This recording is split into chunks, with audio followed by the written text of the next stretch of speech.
A bunny with an axe stalks Virginia. A glowing horned creature swoops through a small Iowa town. Dark figures watch you from the ridgelines in California. These are real urban legends from the US that refuse to die. First up, we have the legend of the Bunnyman, which started with two very real police reports in Fairfax County, Virginia. The first one went down on October 19, 1970. A young couple was parked on Guinea Road in Burke, just sitting in their car when something moved behind them. Then this guy steps out of the bushes in a white suit with long rabbit ears and starts yelling about private property. Before they can react, he hurls a hatchet straight through their passenger window. The couple floors it out of there, of course. 10 days later, another guy sees him. A security guard named Paul Phillips was checking on a construction site nearby when he spotted a man standing on the porch of an unfinished house in a rabbit suit. Phillips starts talking to him, and the guy immediately starts hacking away at the porch post with a full-sized axe. He tells Phillips he's trespassing, threatens to chop his head off. Phillips goes to grab his piece, coming back, and the rabbit man is now sprinted off into the trees. After those two reports, Fairfax police got flooded with calls. More than 50 people claimed that they saw this bunny man. The Washington Post ran multiple stories on him. Some callers even said he ate a guy's runaway cat. But none of this ever went anywhere. No arrest, no name, nothing. And like every good urban legend though, the story mutated. By the 90s, a more dramatic version had spread online, claiming the bunny man was an escaped killer from 1904 who haunted a railroad bridge. Fairfax archivist Brian Conley dug into all of that and found that every detail about the escaped convict story was fake. But what is real are those two reports from 1970. As for who the hell the guy was or what happened to him, who knows? I thought I heard about every American cryptid story, but apparently not. And that's surprising because this is a crazy one. So back in 1903 in Van Meter, Iowa, a bunch of townspeople claimed that they saw a large winged creature flying around at night. Multiple witnesses and respected members of the community too, including a doctor and a banker. They described it as having bat-like wings, a horn on its head that glowed, and gave off a horrible smell. The creature reportedly perched on rooftops, left giant three-toed tracks in the ground, and shattered a window at one point. People were so freaked out they started forming armed patrols. Newspapers at the time covered this as well, so that, combined with all the witnesses, in this case has a lot more weight than a lot of the rumors and stories you usually read about. One of the creepiest details is that the creature was said to retreat into an old abandoned mine outside town, and some people claim they heard more than one creature moving around in there. After a few nights of chaos though, the sightings suddenly stopped. Everything just kind of went back to normal. But all the original witnesses stood by their stories the rest of their lives. People who hike in the Santa Alicia Mountains always talk about how quiet the place feels. Eerily quiet. Almost like something's there, just beyond the trees, freaking out all the animals. And maybe that's not just people's imaginations getting the better of them. The Dark Watchers are these tall, human-shaped figures people claim to see standing along the ridges, usually right before sunset. They don't move, they just stand there staring out over the valleys. The Chumash people have been telling stories of these shadowy beings forever. Early settlers mention them as well, so it's not some recent internet thing. Hikers say they'll notice a shape on a ridge, perfectly still, almost blended into the rocks. When they look back a second later, it's gone. Nobody ever reports them coming closer or making any noise, they just watch. Is it a trick of the light? Are people's eyes playing tricks on them with the fog that rolls through the mountains? Sure, maybe. Or maybe when you're hiking out in those desolate mountains and that heavy feeling of being watched presses down around you, there's a reason for it. Maybe something older has been lurking around those mountains long before any roads were built. Van Laird made several low passes while Kent rushed to get a photo. He managed one single shot before they were forced to leave, running low on fuel. The last thing they wanted to do was land near that massive serpent. All four men estimated the snake at about 14 meters long, or around 45 feet. It sounded ridiculous, but locals already had a specific name for snakes that big. Normal pythons were called moma, but giants like this were known as pumina. One settler had reportedly run into one years earlier along a nearby railway line. Years later, Van Laird said the head lifted several feet and claimed that if they'd gone any lower, it could have struck the helicopter. This is known as the Corfu Island creature, sometimes called the Grecian dolphin. It was first mentioned in 2015 after this strange photo started spreading online, taken off the coast of Greece. We see what looks like some sort of dolphin-like thing breaking the surface, but It's obviously not a normal-looking dolphin. The photo was taken near Parga by a Scottish tourist named Harvey Robertson, who was on a boat tour with his family drifting through the sea caves, just trying to photograph the usual green color of the water. He didn't notice anything strange at the time, but later, while looking through his phone, he realized he'd caught something. In one photo, a gray shape rises out of the water. In the next, it's gone. Robertson said it looked like an elongated manatee. Some people just call this one a hoax, of course. Others think it may have actually been a real creature, though, some sort of mutated animal. There's also another theory that this could be a surviving Ambulocetus, an extinct ancestor of whales. Here's some more well-known Sasquatch footage. Help, I think I saw a skunk ape. On October 28, 2013, a Mississippi hunter named Josh Highcliffe uploaded an unsettling video to his YouTube channel. According to him, the footage was taken just west of Chaneque, Mississippi. What he caught on camera looked like a large, dark, bipedal creature crouched low and almost hidden inside what appeared to be a hollow tree stump. At first, Highcliffe didn't think much of it, saying, "Initially, I thought it was a pig. Then I noticed these broad shoulders and a head held high with its hands.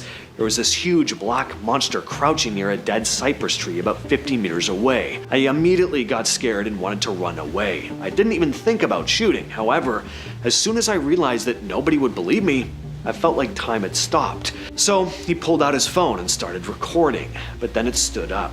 And as it rose, it was suddenly clear how big this thing actually was. That's when Highcliffe panicked and took off." This series of images have become some of the most infamous sea monster photographs in history, aside from the Nessie photo we've all seen 600 times. Back in December 1964, a Frenchman named Robert Laseric was crossing Stonehaven Bay near Hook Island, Queensland, with his wife, kids, and his first mate. They just bought a motorboat and were basically living island life for a few months. While drifting over a shallow lagoon, Laseric's wife noticed something sitting on the bottom. It was massive, dark shape, stretched out and completely still. Laseric later described it as around 30 feet long, shaped like a giant tadpole. Smooth skin, no fins, no spines, no visible teeth, mostly black with faint stripes. Everyone on board thought it was dead, long enough that they actually got into the water to try and film it, and that's when it moved. As Laseric approached with the camera, the creature opened its mouth and started gliding toward them. They bolted back to the boat, and by the time they regrouped, the animal was gone. Photos of the creature spread in newspapers and magazines and quickly became infamous. Were these genuine images of an unknown sea creature, or was it just a case of clever angles? Or plastic sheets shaped and weighted underwater? Some said it may have been a giant swamp eel, but those rarely exceed 5 feet. And finally, we come to the undisputed king of unexplained creatures captured clearly on camera, the Patterson-Gimlin Sasquatch footage. Yes, it's been talked about to death, but not by me. This is actually the first time I've talked about the footage on this channel, which is impressive considering how many Bigfoot videos I've done. What can I say? This is still the best piece of video evidence we have for the creature. The camera is steady. We get a nice long shot of it walking across an open stretch of land. There's no trees blocking the view. It's not captured from too far away. There's just a reason why this is not just the best Bigfoot footage ever captured, but the best cryptid footage in general. There's still debate to this day as to how authentic this is. I've heard convincing arguments on either side, and it's really the continuing conversation surrounding this footage that's kept this one alive. People have analyzed every frame of this video, examining the creature's odd gait, what looks like muscle moving under the fur. Hoax or not, it's a damn intriguing piece of footage, and that's why it's at the top of this list. What you're looking at here is known as the Marvin the Monster footage. It was actually lost media for a long time, but it resurfaced about 8 months ago. The story behind it is that in the early 60s, Shell Oil was using an underwater robot called Mobot to scan the seafloor off the coast of Santa Barbara, looking for oil deposits. During one of those runs, usually dated to February 1961 or 1962, the robot's camera picked up something very strange. Floating in the water was this large creature that didn't dart away or vanish after a few seconds. It stayed in view for more than an hour, slowly moving in a very specific spiral pattern. The thing didn't swim like a fish or drift like debris. It rotated and coiled in on itself over and over. Scientists who looked at the footage thought it might be some kind of colonial sea creature, creature, which is basically a single organism made up of lots of tiny connected animals that kind of live and move together. But that was just an educated guess. We still don't really know what this thing was. The full recording was never officially released. Only fragments in isolated frames still exist. In 2000, the Sarasota County Sheriff's Office received 2 anonymous photos showing a large, hairy, ape-like creature. The letter that came with them was from an elderly woman who'd been noticing apples disappearing from her back porch. She claimed she snapped the pictures after spotting this creature, worried it might be an escaped orangutan. The images quickly earned the nickname Mayaka skunk ape and are still some of the clearest images ever taken of not just the skunk ape, but any Bigfoot-like creature, in my opinion. At the time, a bunch of skeptics pointed out that the creature looks similar to a Bigfoot statue that used to be displayed at a Ripley's Believe It or Not museum, but looking at that statue, yeah, it's a pretty weak comparison. I mean, they're both hairy, but that's pretty much where the similarities end. Reports of the skunk ape go back to 1929, and there are still reports to this day. Since 2010, sightings have been recorded in 48 out of Florida's 67 counties. Back in 2022, a man named Henry Hayes was out jogging in Merrickville, Sydney, when he came across whatever the hell this thing is. It was sitting on the street after days of heavy rain. In Harry's own words, "My gut says it's some kind of embryo, but with the pandemic, World War III, and the floods going on right now, this could very well be an alien," end quote. He grabbed his phone and started poking the tiny creature with a stick. It didn't move at all. He posted the video to Instagram. Some people guessed it was a shark embryo or a mutated tadpole. Others agreed with the alien theory, but even biologists were puzzled by the thing. Elia Lisa, a zoologist, posted the pic herself saying, "Hey world, what is this thing? I thought possum/glider embryo, but I have no context or scale and none of my peers can agree. What is this? Hashtag mystery blob." And to this day, we still have no definitive explanation. This video comes from 2001, but it was shared online in April of 2006. I remember watching it in the very early days of YouTube. It was one of the first supposed Bigfoot videos I watched aside from the Patterson-Gimlin footage. And if you're looking for a creature caught clearly on camera, well, this is better than 90% of the Bigfoot caught on camera videos you'll find all over the internet. And it looks pretty convincing. The fur doesn't look like something you'd see on a cheap costume, and there's shape to the creature, and what looks like visible muscle under the fur. The footage was captured by a man named Harley Hoffman, who kind of went off the radar not too long after this video hit the web. Does that mean he hoaxed the whole thing and just didn't want to keep up the lie? Is the footage genuine, but he just had a hard time handling all the attention? Who knows? But when it comes to Sasquatch footage, this is still one of my favorite clips. This piece of footage was captured at a home in North Carolina. The video was posted to Reddit by Whole Negotiation 1843. The homeowners were terrified when they got a notification from their home security camera. They were expecting maybe a raccoon or something, but when they saw this pale, spindly thing, they immediately called the cops. As for what to report, well, at first they thought it was some naked dude crawling through the yard, but it didn't take them long to realize this thing did not look human. As for what it was then, the case has yet to be solved. So this is a photograph of a snake, of course, I mean, big deal. But the thing is, this image was supposedly captured from a helicopter. Here it is zoomed out. In August 1959, a Belgian military helicopter was heading back toward Kamina, flying over the Katanga region in what's now the Democratic Republic of the Congo. On board were pilot Colonel Remy Van Laird, along with 3 other men. One was an engineer named Adjutant Kint, who had his camera on him. From roughly 400 feet up, 2 of the men spotted something near a wrecked termite mound that looked like a fallen tree trunk. The problem was, it was moving. By the time they got Van Laird's attention, they'd already flown past it. So Van Laird turned the helicopter around and dropped lower. And that's when it became clear they were not looking at wood. It was a massive snake. Deep in the jungles of Vietnam, Laos, and Borneo, there are stories of a hairy, human-like creature called the Bachut.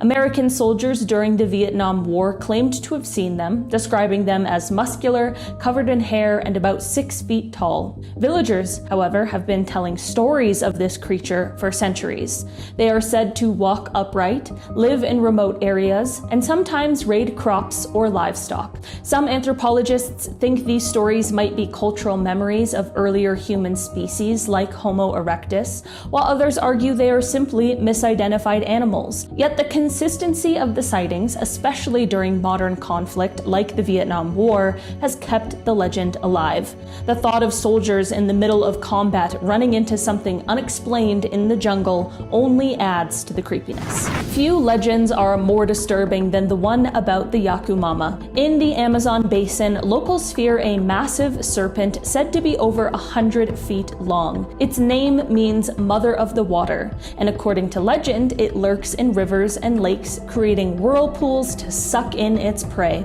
Some explorers in the 1900s reported hearing strange booming noises underwater that locals insisted were the Yaku mama calling out. Cryptozoologists suggest the legend may have come from sightings of massive anacondas, which can reach lengths of over 20 feet. While no confirmed snake longer than that has ever been reported, rumors of truly gigantic ones persist. The very idea of something that massive, silently gliding beneath murky jungle waters is enough to keep anyone from swimming too far out.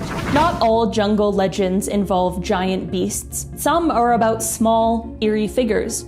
Across Central and South America, people tell stories of the duende, little goblin-like creatures that live in forests and jungles. They are usually described as small, humanoid, and mischievous, sometimes helping lost travelers, but more often luring them deeper into danger. Spanish colonists in the 16th century reported hearing about duendes from indigenous people, and the legend spread widely. In Belize, they are said to kidnap people who wander into the forest alone. In other countries, they whistle to confuse travelers, and some historians think that the duende legend may be a cultural way of warning people about the dangers of wandering off alone in thick forests. But for those who swear they've seen them, the duende are very real and very disturbing. In the rainforests of Java, villagers speak of a terrifying bat-like creature called the Ahul. Its wings are said to stretch over 10 feet wide, and its cry echoes through the trees at night. The Ahul is described as looking like a massive bat or even a flying primate with leathery wings. In 1925, a Dutch naturalist claimed he saw a huge bat-like animal near a river in West Java, sparking interest in the legend outside Indonesia. Some scientists argue it could be sightings of giant owls or fruit bats, but locals insist the Ahul is something far more sinister. To them, it's a predator that swoops down from the jungle canopy, hunting at night. The thought of a giant, bloodthirsty bat gliding silently over the treetops has made the Ahul one of Southeast Asia's most unsettling jungle creatures. In the jungles of Veracruz and Oaxaca in Mexico, people speak of the Chaneque, forest spirits that are said to guard nature. They are described as small, elf-like beings that can trick travelers and lead them astray. What makes the legend so unsettling is that people claim encounters with them leave victims sick or mentally disoriented, sometimes for weeks. Anthropologists trace the legend back to the Totonac and Nawa mythology, where they were guardians of the earth. Even today, reports of people hearing laughter or seeing small figures vanish into the jungle continue. For locals, it's not just a myth. They leave offerings to these creatures to stay safe in the forests, proof that this disturbing legend still has power. In the mid-1990s, reports began to pour out of Puerto Rico about a strange creature attacking livestock at night. Farmers would wake up to find goats, chickens, and even cattle drained of blood with small puncture wounds on their necks. The culprit, according to locals, was the Chupacabra, which literally means goat sucker. Descriptions of the creature vary, but many say it has red glowing eyes, spines along its back, and walks on two legs. What makes this legend disturbing is that the reports quickly spread across Latin America, especially in Mexico, where villagers swore they had seen the creature lurking in jungle-like terrain near farms. Scientists suggest the attacks were caused by wild dogs or even mange-ridden coyotes, but the eerie consistency of the wounds and the sheer number of eyewitness accounts turned the Chupacabra into one of the most famous cryptids in history. Even today, locals warn about it, and strange livestock killings are still sometimes blamed on this blood-sucking creature. Deep in the jungles of Guyana is the legend of the Didi, a large, hairy, human-like creature that locals say stalks the forest. It's often compared to Bigfoot, but unlike North American stories, the Didi is described as more aggressive. Hunters in the region claim to have heard its guttural growls and seen huge footprints leading into dense brush. Some reports describe it stealing food from villages or chasing people who stray too far into the forest. Anthropologists think the Didi may come from cultural memories of giant sloths or encounters with unrecorded primates. Others dismiss it as a story told to keep children from wandering off into dangerous areas. But the number of consistent sightings across generations make the Didi one of the eeriest legends from South America's lesser-known jungles. Picture this. You're trekking through the Sumatran jungle when you catch sight of a small figure covered in hair darting between trees. This is the orang pendek, which translates to short person. It's described as a human-like primate about 3 to 5 feet tall, walking upright on 2 legs.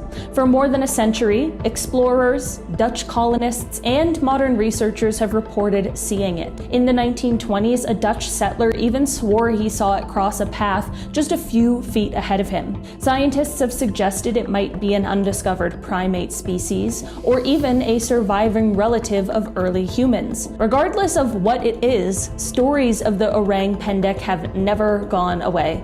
Expeditions as recently as the early 2000s collected footprints and hair samples that some say point to a real, unknown species living in Sumatra's jungles. In Zambia and parts of the Congo, people talk about a flying creature with leathery wings, sharp teeth, and a wingspan reaching 6 feet across. It is called the Kongamato, which means overturner of boats. According to legend, it swoops down on rivers and attacks fishermen, tearing at their boats with its claws. Eyewitnesses describe it as looking like a living pterosaur, the prehistoric flying reptiles thought to have died out millions of years ago. Some colonial-era explorers in the early 1900s even collected stories from locals who insisted they had seen and fought with the beast. While skeptics say it could be large bats or even storks, the consistency of the reports over generations have kept this legend alive. The very idea of a prehistoric predator still lurking in remote jungles terrifies even seasoned explorers. Imagine camping in the highland forests of Kenya and waking in the night to the sound of heavy footsteps circling your tent. The creature blamed for this is the Nandy bear, also called chemosit. Locals describe it as a huge hyena-like beast with a sloping back, thick fur, and a vicious appetite. Stories say it attacks the heads of its victims, leaving the rest of the body behind. While no physical evidence has ever been found, the legend is so deeply ingrained in Kenyan folklore that colonial hunters in the 1900s launched expeditions just to find it. Some think this bear may have been based on sightings of giant prehistoric hyenas that once roamed Africa. Others say it is just a misidentified large hyena. Either way, the idea of a night-stalking predator that preys only on the head is enough to keep people wary of the dark forests. During World War II, a British company was stationed in a small remote village in Switzerland. At first everything seemed normal, but then strange things started happening. Soldiers noticed wood, tarps, and other supplies going missing. At first it didn't seem like a big deal, until people started going missing. Young villagers first, then one of the soldiers, a private. And rumors began to spread about monsters living in the nearby mountains. One night, while standing guard, a group of soldiers spotted a large shadow moving near the village. Thinking it might be the culprit, they chased it into the forest and found a small cave. Inside, there was no one, at least not alive. What they did find were bodies. The private had been killed with a wound straight through the heart, and other missing villagers were half-eaten, scattered around the cave. Nothing else was seen. No one ever figured out who or what could have done it. but it's one of those stories that people still whisper about in the villages nearby all these decades later. In 2002, US Special Forces were on patrol near Kandahar, Afghanistan, when they came across a remote cave. Around it, they noticed broken military gear, helmets, packs, and weapons, but no signs of the soldiers who'd left it behind. And then, out of nowhere, the soldiers all jumped as something came charging out of the cave, and when they saw what it was, they couldn't believe what they were looking at. It was this massive humanoid creature. It had to be 12 to 15 feet tall, covered in red hair, wearing what looked like animal pelts and wielding a huge spear. The soldiers opened fire, and it took some pretty heavy damage before finally falling to the ground. The giant's body was then taken away by military authorities, and the soldiers were told to never speak of it. Over the years, bits and pieces of the story have leaked, but there's no official records of the incident. Nothing to verify what really happened. Supposedly, it was all covered up. The Groot Lang is a legendary cryptid from South Africa, described as this massive serpent spot with an elephant-looking head that lives in a cave in Richtersveld, known as the Wonder Hole or Bottomless Pit. The cave is said to be filled with diamonds and connected to the sea. According to legend, the Groot Lang was created by the gods, but the creature was just too powerful and intelligent. To correct their mistake, the gods split it into separate species, snake and elephant. But one Groot Lang managed to escape. The Groot Lang is said to lure elephants into its cave, where it devours them. It's also believed to be attracted to precious gems, especially diamonds. Some versions of the legend say that the Groot Lang can be appeased or tricked by offering it gems, allowing victims to escape. In 1917, English businessman Peter Grayson disappeared while searching for treasure in the Richtersveld area. His party was attacked by lions, but Grayson was never found, leading to rumors that the Groot Lang was responsible for his death.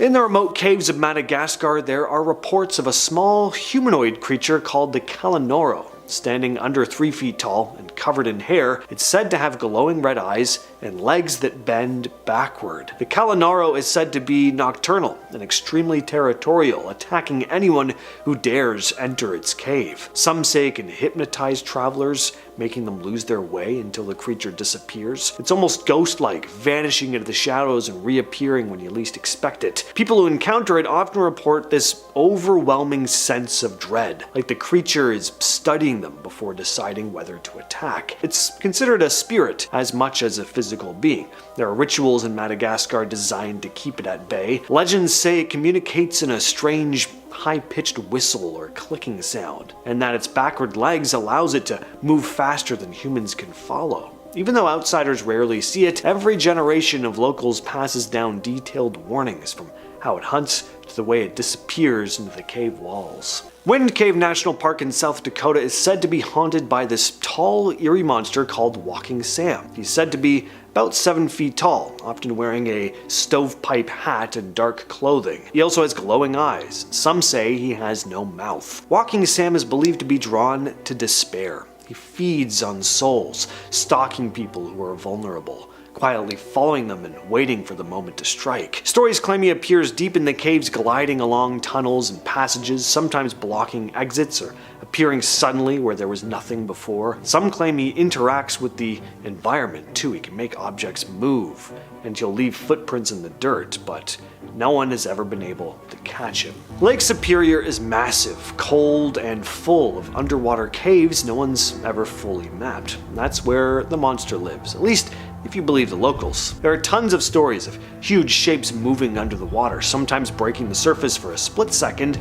before disappearing again, scaly and eel-like. Fishermen talk about missing gear, or lines getting ripped apart for no reason. Divers tell stories of swimming through the caves and feeling something huge following them, brushing past without ever surfacing. One story has a guy seeing this massive shadowy figure with a head big enough to crush a kayak, hovering in the icy water before vanishing into a tunnel. No one can say what it really is, but to those who've seen it, it's terrifying. If you go diving or fishing near certain spots, you may be warned to stay out after dark, because you never know what's lurking in the labyrinth of caves underneath. Ireland has a cave called Cruachan, but locals often call it Hellgate. The story goes that at certain times, especially Samhain, demons come out of the caves. Visitors sometimes hear chains dragging, growls echoing through the tunnels, and voices speaking in these unknown archaic languages. People report getting lost inside the tunnels even when they've mapped the path 100 times. It's almost like the cave is shifting. One explorer swore he saw shadows darting across the cave walls,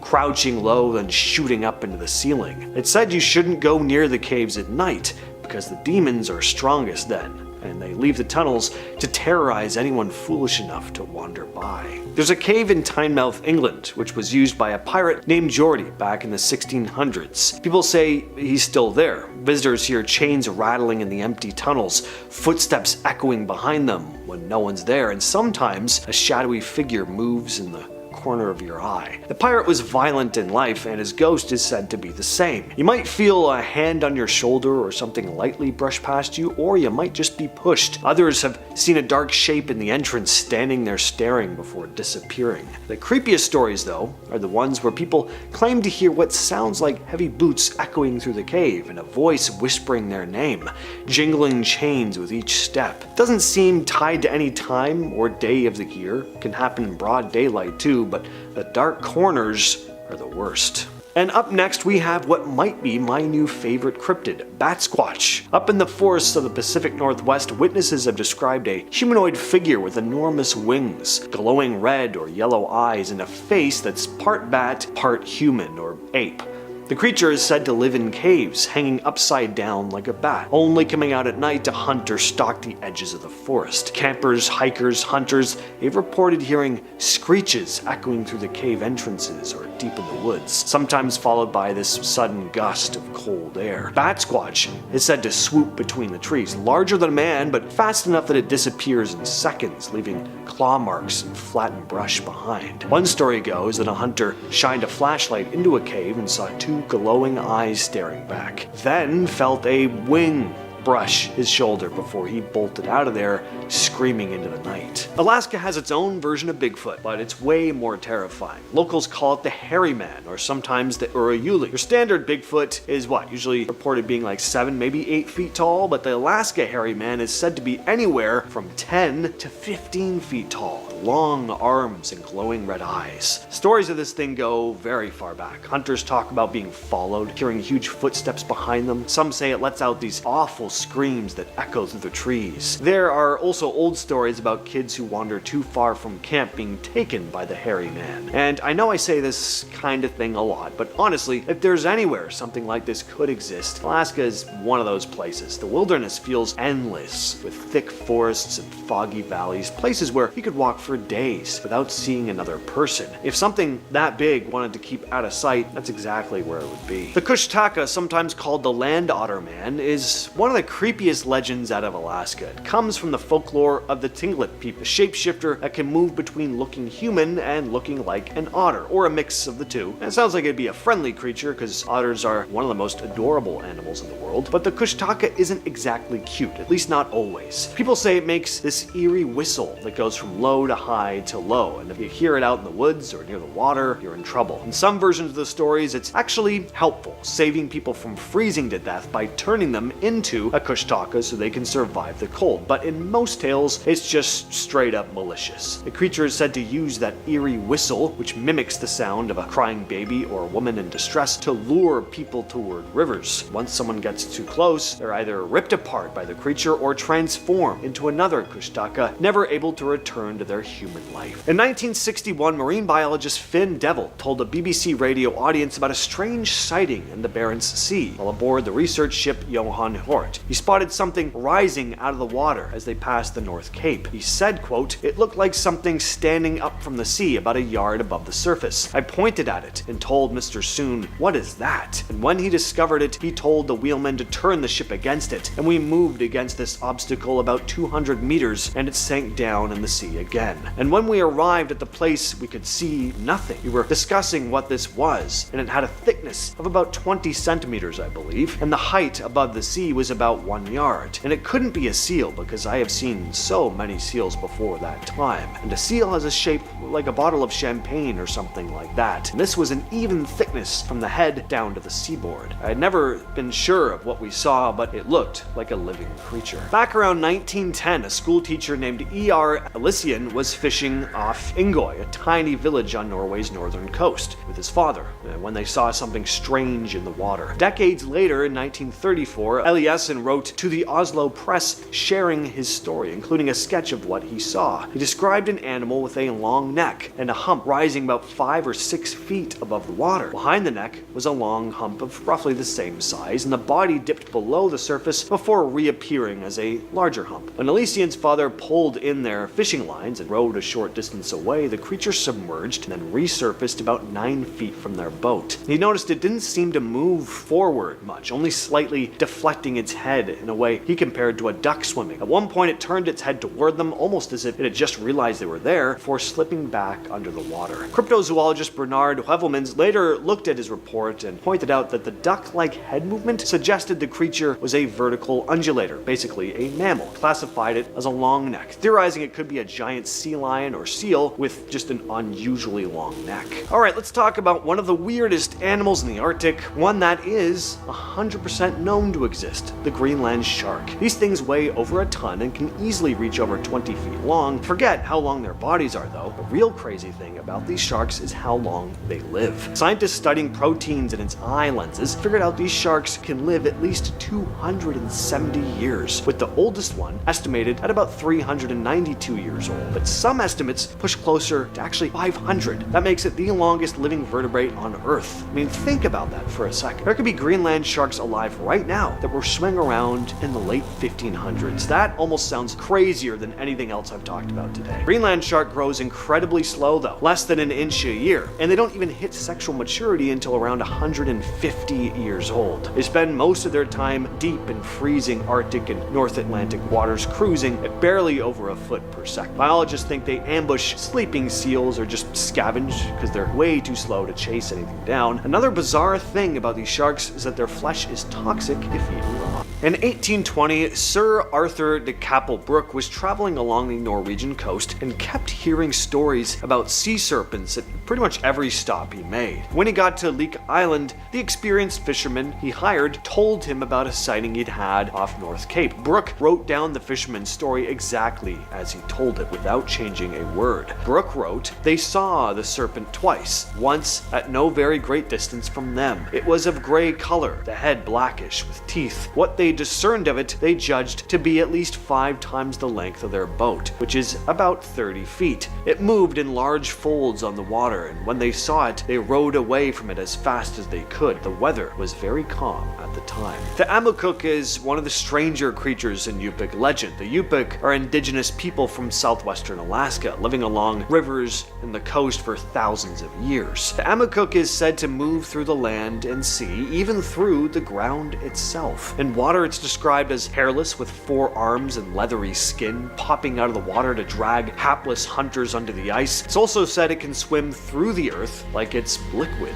turning solid ground into quicksand beneath someone's feet. If a person is holding a walking stick, legends say the stick suddenly feels heavy as the creature works its way into the person, weakening them from the inside. The Amukuk can also take human form. In that shape, it's unpredictable but not always dangerous. Elders talk about seeing one pulling a sled across the ice, moving only in a straight line, and if you meet it, the proper response is to sit with your back to it and stay completely silent. The creature may then offer gifts, sometimes small, sometimes surprisingly valuable, only if you wait patiently. There's also a legend about what happens if you try to shoot it. It multiplies into 8 new Amukuk, making it practically impossible to kill. Back in 1734, missionaries Paul Egede and Andreas Bing were sailing near Disco Bay, just above the Arctic Circle, when they spotted something in the water. Paul wrote 2 detailed accounts, but the version that got famous was actually published by his father, Hans Egede. It described the creature rising out of the water to the height of the ship's yardarm, showing off a long pointed snout, big flippers, rough wrinkled skin, and a long tail. Paul said they saw it surface multiple times as it swam away. They just sat there, mouths wide open, having no idea what they just witnessed. Over the years, people have tried to figure out exactly what it is. Some scientists like Charles Paxton think it was a whale, and that the pointed tail was actually the whale's dingus. Others think maybe it was a giant squid or a basking shark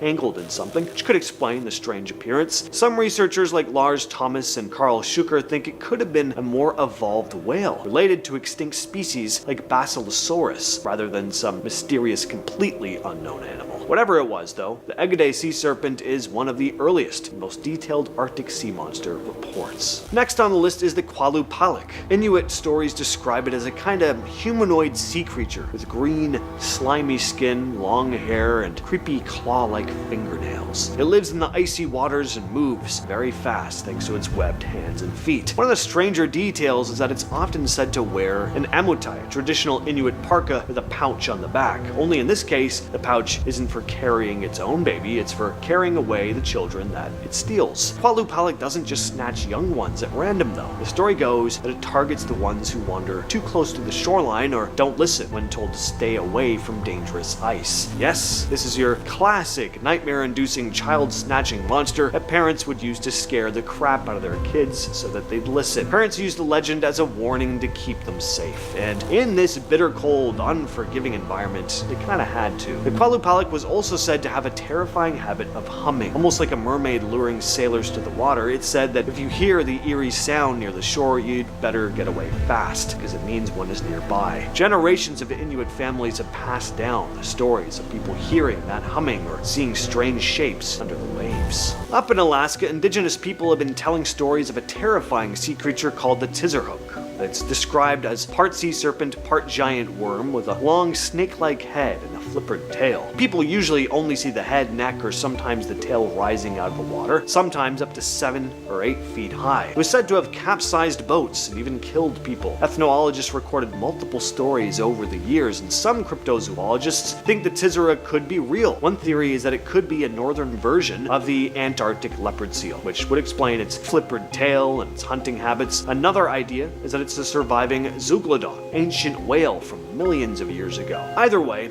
it's considered a rare but very dangerous presence in the water. The descriptions are strange as well, because the creature seems almost shapeshifter-like. Sometimes people say it looks like a giant worm, or, this is very strange, some will say it looks kind of like a giant caterpillar in the water. Next on the list we have this horrific-looking monster. This is a bobbit worm. The name definitely doesn't fit the image. I mean, a bobbit worm sounds more like a little fuzzy creature from a fairy tale, doesn't it? But these things are scary. They burrow into the seafloor. It can grow up to 10 feet long. Their mouths are full of razor-sharp, scissor-like jaws that snap shut in a fraction of a second. They hide completely underground, only leaving a few antennas sticking out so they can sense their prey. When something does swim too close, the bobbit worm snaps them up. It's like an underwater version of a sandworm from Dune. Look at this thing, ew. Looks like one of those like stitched together creature hoaxes that'd be paraded around a freak show, right? Back in the day. But this is actually a real species. It's called the black swallower.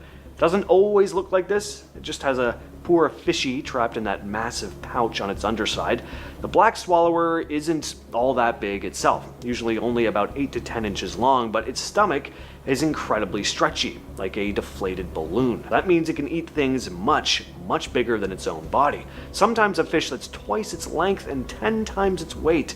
Food is scarce in the deep sea, so when it finds a meal, it can't afford to be picky or slow, so it just opens its jaw and gulps it up. The prey slides down into its stomach, where it's packed away for a long time. These things kind of feed like snakes. Here's an gnarly fact. Sometimes the meal is so big that the fish can't even digest it quickly enough, so the prey starts to decompose inside the swallower's stomach. That releases gases that make the swallower inflate like a balloon and float to the surface, where they die. That's how most of these fish have been found by scientists. It's really a literal case of their eyes being too big for their stomach. Shout out to all the arachnophobes in the audience. We got the giant sea spider next. Now these things aren't actually true spiders. They belong to a totally different group of arthropods. These things live in deep, cold parts of the ocean, especially around Antarctica. They have incredibly long, spindly legs, as you can see. Very creepy. Not that you need me to tell you that. Despite how long their legs are though, I mean, look at the body, super tiny, so small in fact, it can't actually hold all its organs, so parts of its stomach and other guts actually extend all the way down into the legs. I've never heard of anything like that before in my life. It's like a creature that's just a head with 8 legs attached. Some of these things have a leg span of over 2 feet. Now, how do they hunt? They have a long snout called a proboscis, which they use to suck the insides out of their prey. Brutal. Scientists are still learning about them. For a long time, we didn't know much about their life cycle, but now we know that in some species, the male takes on a strange role. He glues the eggs to the seafloor and stands guard over them for months until they hatch. The gulper eel. These things are very strange. First thing you notice about this creature is, of course, the massive mouth. The scientific name is this, but it's also nicknamed the pelican eel because just look at it. The gulper eel's mouth can open incredibly wide, even wider than the rest of its body. That's because it has a super stretchy throat pouch. Not a strong swimmer, and it can't see very well, so it just kind of hangs out in the ocean and waits for food to come by. It has a glowing tip on its tail that acts like a fishing lure, attracting prey to it. And when a small fish, squid, or shrimp gets too close, the gulper eel quickly opens its mouth and gulps them down, along with a bunch of water. Then it pushes the water out through its gills. Stomach is also very stretchy, so it can swallow prey larger than its body. Next up is the vampire squid. No, it doesn't actually suck blood, but it's still one of the creepiest things down there, and the coolest. Its body is almost completely black. Bright red eyes glow in the darkness, and long webbed arms that stretch out kinda like a cloak.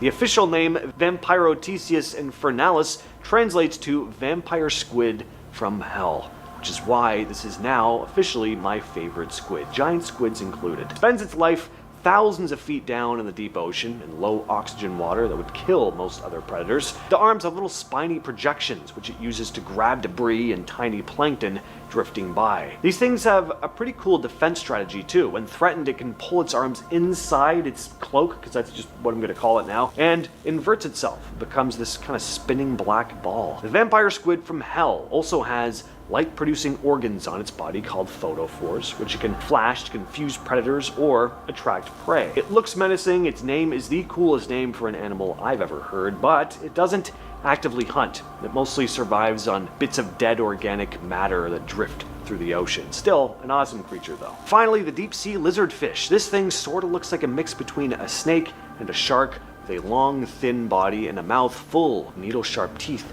that stick out even when it's closed.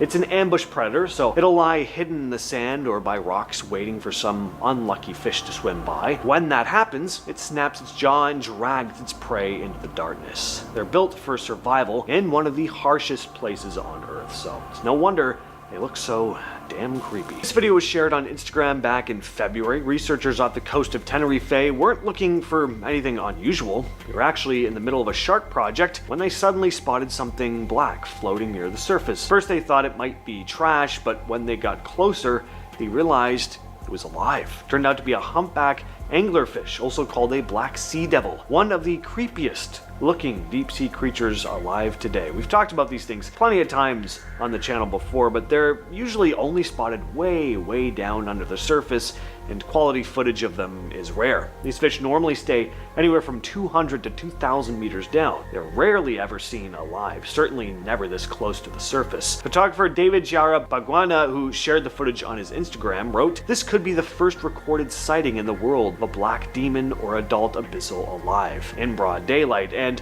on the surface." He also called it a, quote, legendary fish that few people will have had the privilege of observing alive. Sadly though, the thing didn't look healthy. Marine biologist Leah Valor said it only survived for a few hours. Why it came up is still a mystery. Valor said there could be thousands of reasons, from illness to escaping a predator. No offense to this creature, but it makes me want to gag. This is a newly discovered species, but in order to talk about how it was first discovered, we gotta go back to 1989. See, that year, a Soviet research ship pulled up some strange fish off the coast of Antarctica. They ended up getting stored away in a collection in Russia. Decades later, researcher Mikhail Nazarkin was digging through those old samples when, as he put it, two unusual fish caught his eye. At first glance, they seemed like a species scientists already knew, but when he looked closer at them, he found they had some physical traits that didn't match anything else. Biggest giveaway was that these fish had unusually large pores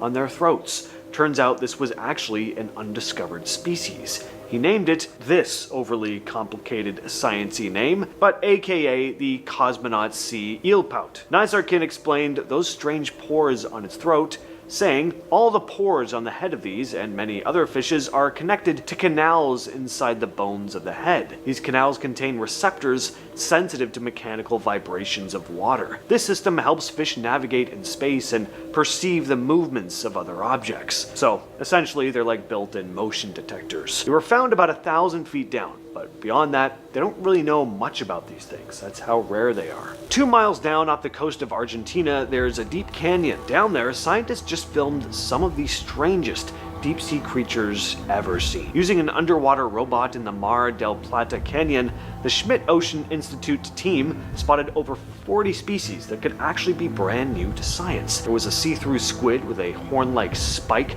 pink lobsters, a king crab with 100 hitchhiking barnacles stuck to it, and a ghostly-looking squid. Millions of people tuned into the live streams, and one fan favorite was this goofy-looking starfish that a lot of people compared to Patrick from SpongeBob. The robot also caught a mother octopus wrapped protectively around her eggs, glowing comb jellies, and bright red crabs crawling over the sea floor. Scientists collected specimens to confirm whether they're new species. As researcher Jonathan Flores put it, deep sea canyons are biodiversity hotspots, yet we still know very little about them. Researchers just got some very rare footage of a creature most people only know from dead specimens and stories, a colossal squid. First time ever, an international team filming with a remotely operated submersible caught one on camera near the South Sandwich Islands and the South Atlantic. The squid was a juvenile, about a foot long, spotted 1,968 feet down. Full-grown adults can reach 23 feet though. Crazy. Tiny squid they filmed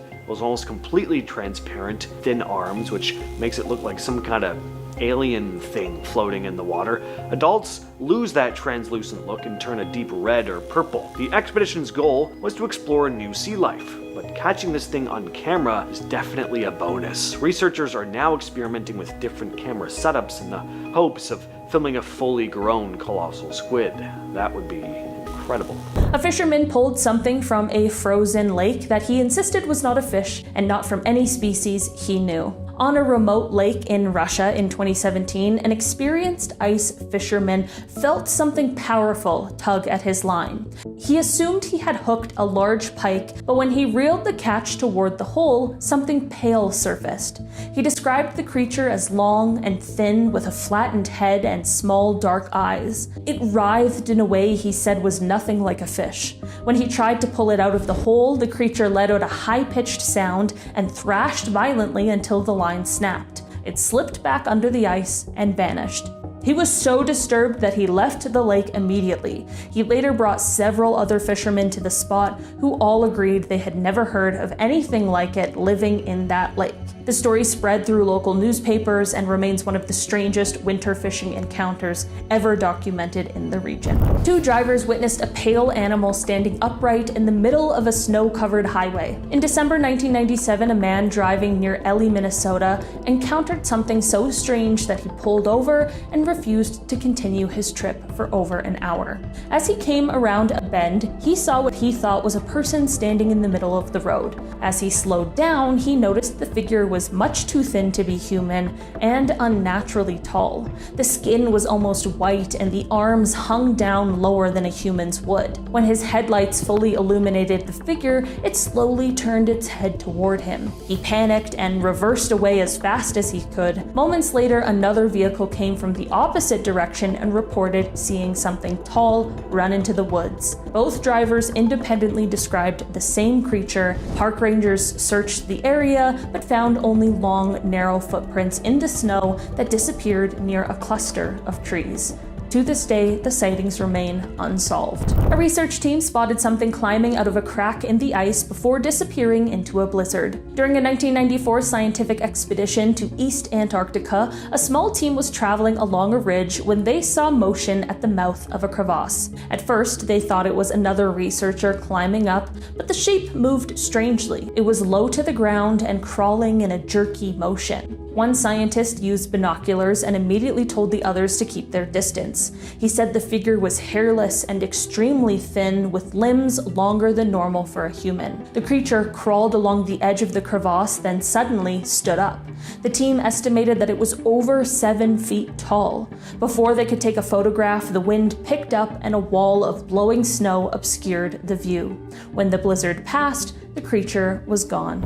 A family captured video of a creature watching them from the trees during a winter holiday. In 2010, a family staying in a remote cabin in northern Sweden filmed a strange creature lurking near the tree line. The father had gone outside to record the heavy snowfall when he noticed a tall shape standing still behind the trees. At first, he assumed it was a person hiking nearby, but the shape was too still and too thin. When he zoomed in, the figure stepped back behind a tree as if hiding.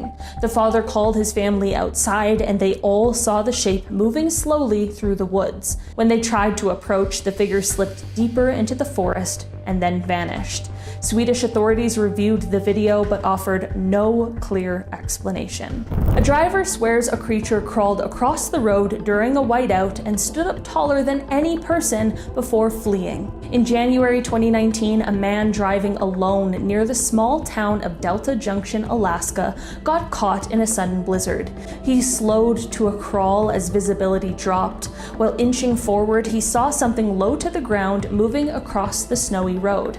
He assumed it was a wolf, but as it came closer, he realized the shape was wrong. It did crawl on all fours, but the limbs were incredibly long. When it reached the other side of the road, the creature rose to 2 legs and towered over the snowbank. The man said it had no fur and looked almost skeletal. It did not look at him, but loped away in a strange, lurching gait until it disappeared into whiteout conditions. The man reported the encounter to state troopers who checked the road the next morning. They found long tracks spaced far apart and not shaped like any known animal prints. The man later said the thing he saw looked like something designed to move through deep snow, but not meant to be seen. This encounter shook a team of trained soldiers who were certain nothing human could survive outside that night. In 2004, a group of United States Air Force security personnel stationed near a remote radar site in Alaska were sent to investigate a strange alarm triggered on the perimeter fence. Temperatures were brutally low, it was well below freezing, and the wind chill made it feel like the kind of cold that could kill someone in minutes. As a Canadian, I know this kind of cold very well. The team drove toward the section of the fence that triggered the alarm and saw the snow on the ground disturbed by what looked like footprints. But these were not animal tracks. They were the size and shape of human footprints. They continued in a straight line right toward the fence, stopping directly below the alarm sensor. And here is where things made no sense. The team used thermal scopes to look around. At those temperatures, anything alive should glow bright in a thermal viewer, but there was nothing. No animal, no person, no heat at all. Yet something had clearly walked through the snow moments earlier. When they followed the trail, they discovered that the prints continued beyond the fence and then simply stopped in the middle of an open field. No blood, no body, nothing. This incident was reported internally and discussed by the team for years. Many of them believed they had seen the trail of something that looked human but gave off no heat and somehow vanished in impossible conditions. People in northern Siberia swear a tall, silent figure follows them through blizzards and disappears when approached. In the Yamalo-Nenets region of Siberia, reindeer herders have reported a frightening winter phenomenon for generations. During long migrations across the tundra, herders sometimes notice a tall, dark figure following them from a distance. At first, it looks like a person walking alone in temperatures that should be lethal within minutes. Researchers interviewed several herders who have described the exact same thing. Locals believe this creature only appears in deep winter and is a warning to never travel alone. A police officer insists he saw something that looked almost human crawling on all fours across a frozen Long Island shoreline. In January 2015, a veteran police officer from Suffolk County, New York, was on patrol near a quiet stretch of Winter Beach when he saw something moving slowly across the ice near the waterline. At first, he assumed it was a deer that had wandered too far out, but as he got closer, he noticed the movements were wrong. The thing was crawling on all fours like a person, pretending to walk like an animal. He spotlighted it and saw a pale, almost gray body that looked thin and elongated. It did not react to the light, it just crawled across the ice, then rose up on two legs. The officer said it was at least 6 feet tall, but completely hairless. When he tried to get closer to it, it dropped back down and crawled toward the water. Then it slid underneath the frozen edge and disappeared. The officer filed a report with his department describing the encounter, but nothing ever came of it. Residents living near a lake in Iceland claim something massive moves beneath the ice during the coldest months. The Lagerflot worm is one of Iceland's oldest legends, but starting in 2012, locals began reporting very real sightings beneath the lake's iced-over surface. Multiple videos show a long, twisting shape moving under the water, even when the surface is frozen almost solid. One farmer recalled seeing the creature break through thinner ice near his field one winter afternoon. He said it was about 30 feet long and moved with slow, undulating motions like a giant eel. The Icelandic government even assembled a commission to analyze one of the videos. After reviewing the footage, the commission declared the sighting, quote, credible, and said the object appeared to be a living creature. While some believe it may be a massive eel or even a rope caught in water currents, winter sightings continue to be reported. Locals insist the creature is real and becomes most active during intense cold when the lake freezes over. A group of miners swore they saw a towering creature step out of a snowstorm and walk along a ridge before disappearing. In 2008, several miners working near Keno City in the Yukon Territory took shelter inside their trailer when a sudden whiteout hit. Visibility dropped to nothing, but as the storm started to calm, one of the miners looked out a small window and saw a massive figure walking along a ridge above their camp. He called the others over and they all watched as the figure took long, slow steps through deep snow. They estimated it was at least 8 feet tall. The miners said it seemed to be covered in dark hair, but moved too smoothly and too quietly to be a bear. One miner grabbed a camera, but the lens immediately fogged from the temperature difference, and he only captured a blurry outline. The next morning, they climbed the ridge and found huge footprints spaced much farther apart than any human stride. Photographs of the prints circulated online, but no official explanation was offered. Local First Nation communities noted the description closely matched long-standing sightings of a winter creature known as the Nukla. On a stretch of old railroad tracks outside Gurdon, Arkansas, people keep seeing this mysterious floating light. It shows up in different colors depending on who you ask, sometimes bluish, sometimes orange, and it moves in ways car headlights don't. And not to mention stories of the Gurdon light began long before there were paved roads here, so it's not so easy to write this off as car lights from far away. People say it shows up often when the air is cold or still. If you're walking the tracks at night, you may see the eerie glow hovering above the rails. The story usually goes that a railroad worker was killed during an accident back in the 30s, and the light is said to be his lantern swinging as he wanders around the tracks searching for his head. Whether a railroad worker actually lost his head or not, what does keep the legend alive is how many people claim to see the light. Even TV crews have tried filming it. Sometimes it appears far down the tracks, other times it drifts close enough that people say it feels like it's following or watching them. And when they try to walk toward it, the light just fades or slips into the trees. In parts of Ohio, especially around wooded back roads in Lake County, people grew up hearing about these small, pale, humanoid creatures with oversized heads living out in the forest. Every area has its own twist on the tale, but Ohio's version is the most famous, with people claiming to see these things in the trees while driving at night. The story goes that these melon heads, as they're called, came from a group of children who were experimented on in this old facility out in the woods. One day they rebelled against the mad doctor holding them there and set the place on fire before escaping into the woods. It's hard to trace where that part started, but the sightings are what really gave the legend its weight. Drivers say they've seen things crouched near ditches or darting across the road on all fours. Others have reported hearing strange crying or whispering in the trees. Another Ohio legend, the Loveland Frogman. This one comes from a string of sightings near the Little Miami River. First known sighting was in May of 1955, this lonely stretch of road running along the Miami River. river. It's in the middle of the night, about 3:30, and a businessman named Robert Honeycutt is driving through the outskirts of Loveland, Ohio. The road is quiet. There's nothing around but trees and the river, but suddenly Honeycutt spots three figures standing on the side of the road, and they're not people. They don't look like any animals he's ever seen either. They're three small, upright shapes. Pulls over and watches them for a few minutes, trying to make sense of what he's looking at. All three are only about 3 or 4 feet tall, with this gray leathery skin that shines a bit in the headlights. Their hands and feet look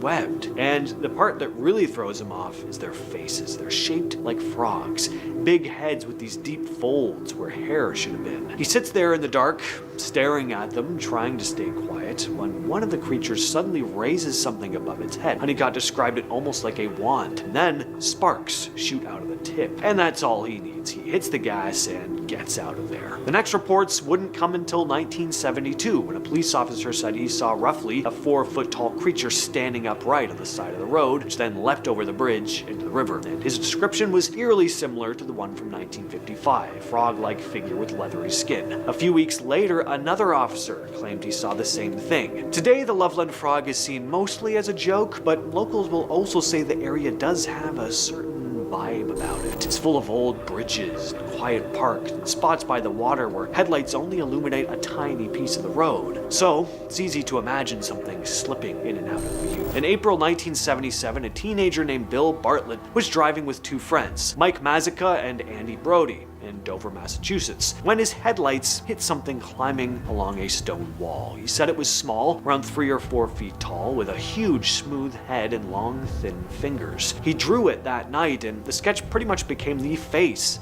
of the Dover demon legend. Now, it's an odd story, sure, but what really keeps this one alive is that 2 more teenagers reported seeing the same creature in different spots over the next 2 days. The groups didn't know each other, but their descriptions matched Bartlett's drawing almost perfectly, and none of them outright claimed that it was an alien or a monster. They just said, well, they saw something that they couldn't explain. But no one ever saw it again after those 2 days. Gotta say, that almost makes it creepier to me. A cluster of sightings and then nothing? It makes it less likely to be a misidentified animal or something, because sightings would be way more common in that case. Even now, people in Massachusetts bring it up as one of the weirdest, most concentrated sets of cryptid sightings in the state. On Staten Island, older kids used to scare each other with stories about Cropsy, this man, or perhaps not a man, who lived in the abandoned buildings and woods near the old Willowbrook State School. He was kinda like the local boogeyman, lurking around the edges of the island, watching for youngsters walking alone. For a long time, it was just a story whispered about on the playground, but the atmosphere around Willowbrook made the legend heavier. The school was infamous for how badly people were treated there, and the empty buildings sitting in the woods made the whole area feel haunted before anyone even said the name Cropsy out loud. And throughout the 70s and early 80s, several young people went missing on Staten Island. That gave the legend a much darker tone too. Something about it just felt too real, too grounded to be a simple campfire tale. Next on the list is a story we've all heard at some point in our lives, the hook. This one goes all the way back to the 50s. The setup is always the same. A couple is sitting in a car on a lover's lane, listening to music, maybe chatting, usually making out though, when they hear a scratch or a thump outside. They debate whether to check it out. The guy usually acts brave, the girl gets nervous. Eventually they drive off, if they survive anyway. When they get home, they find a metal hook hanging from the door handle. The story spread everywhere. High schools, drive-ins, sleepovers. Each version changed slightly depending on the town. People said the man with the hook was an escaped patient from a hospital or some drifter who'd been seen wandering the area earlier in the week. It worked though, because it felt like it could happen anywhere. Every small town has a dark road or a hill where couples go to be alone. The idea that someone was creeping out of the bushes to gut you with their hook hand is a pretty chilling idea.